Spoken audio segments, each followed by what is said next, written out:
I don't think modern audiences quite realize what a big star Nick Nolte was in his prime. You boys have a lot to think about.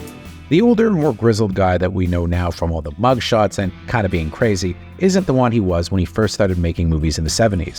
Look at me! He first burst onto the scene with an acclaimed miniseries, one of the first of its kind called Rich Man, Poor Man, and he had a smash hit with The Deep, an adaptation of the novel by Peter Benchley, which is now mostly remembered for Jacqueline Bisset's wet t-shirt scenes.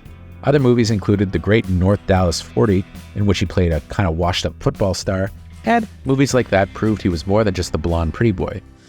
Far out. Which is how he was considered back then. 48 Hours, however, was the one that brought him to another level. Hey, I don't want to hear your jive. Yet, Nolte always had a taste for more cerebral fare, and when he went commercial, well, his movies tended to flop. Who gives a goddamn what you like? As he only really caught on to the zeitgeist again with his middle-age period in the 90s, including movies like Cape Fear and The Prince of Tides. This is not about me! One such attempt to mold him into a bigger star was the film Extreme Prejudice, which reteamed him with his 48 Hours director, Walter Hill. It's between you and me. I'm calling you out. It's personal.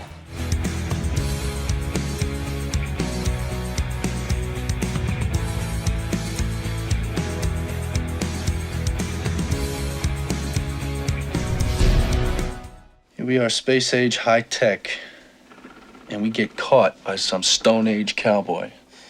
Texas Ranger, no less.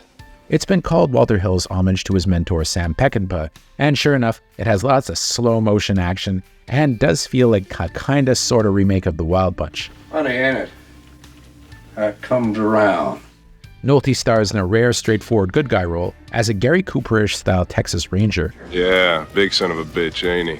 Who's determined to stop the flow of drugs over the border, but finds himself in a tight spot when the drugs lead him to his former friend, Cash Bailey. You can buy me cash, hell, you always could. But you can't buy the badge. One without the other ain't no goddamn good. Played by the late, great Powers Booth, who was almost a big star in the 80s, but never quite made it to that next level. Well, everything's fine. It's just fine. Except for one little thing. This'll fix it.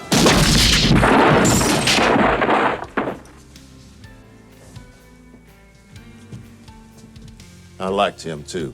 Bailey's become a drug baron on the other side of the border, but what's worse is that the two share the same love interest, played by Maria Conchita Alonso. You think you're so big and so good, don't you? Well, let me tell you something. You know nothing. And if that wasn't bad enough, a crew of soldiers called the Zombie Squad, because they've all faked their deaths to do off-the-books wet work, is also after Bailey. Commander's not supposed to put us in those kind of situations. Commander always puts us in those situations. What the hell do you think we're here for? It's a heavy-duty, blood-soaked actioner, but also a complicated, morally ambiguous one. It's a damn nice country here. I like it. Man can get away with anything long as he just keeps paying his friends. Something that probably wasn't an easy sell in 1987, when the studio Carolco, which is responsible for so many action classics of the era, tried to sell it as another Rambo. I think we're heroes. And heroes need a cause, man. Only nowadays everything's so damn messed up. Which it definitely was not. As long as I got a face, you got a place to sit. It was cut down at the 11th hour, and the footage has never seen the light of day, but all to no avail. It only eked out $11 million at the box office, and remains pretty obscure to this day. For a long time, the only way to see it was by a horrible pan-and-scan DVD. Well, it's a good day for a killer. Luckily, time has been kind to Extreme Prejudice, and it recently got Blu-ray restoration in 1080p. Real nice fella. Yep. Now, Walter Hill's a guy who never really gets his due.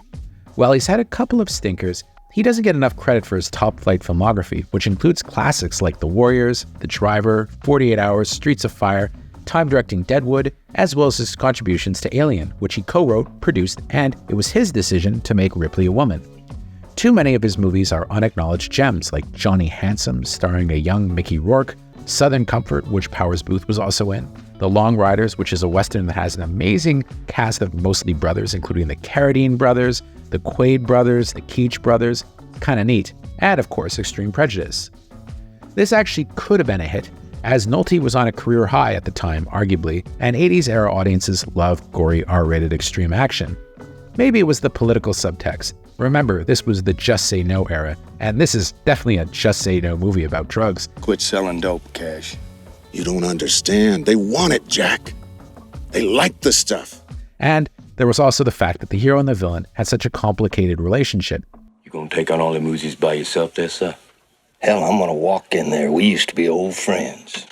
Plus, there was some admittedly jagged construction. You really do miss that excised footage, which Michael Ironside said mostly revolved around his character and a character played by Andrew Robinson, who played a CIA handler. It was probably too jagged to ever really get major critical recognition, but I think 30 years later or so, it's a real lost classic.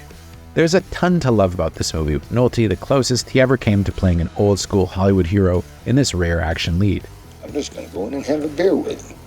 Shit sounds reasonable. Just sit down and talk to him about how you shot his brother night before last.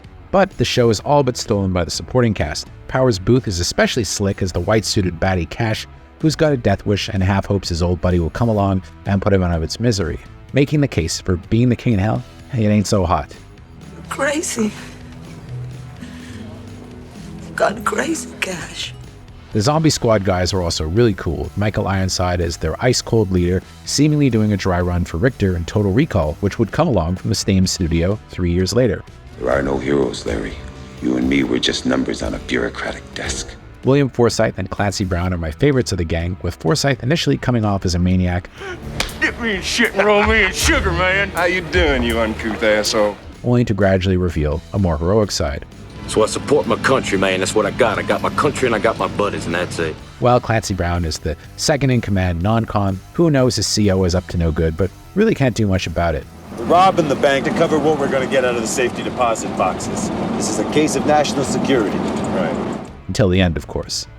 It all comes together in a major Grand-Guignol shootout that must have set a squib record back then, only for Hill to be outdone by Paul Verhoeven just a few years later, of course, in Total Recall.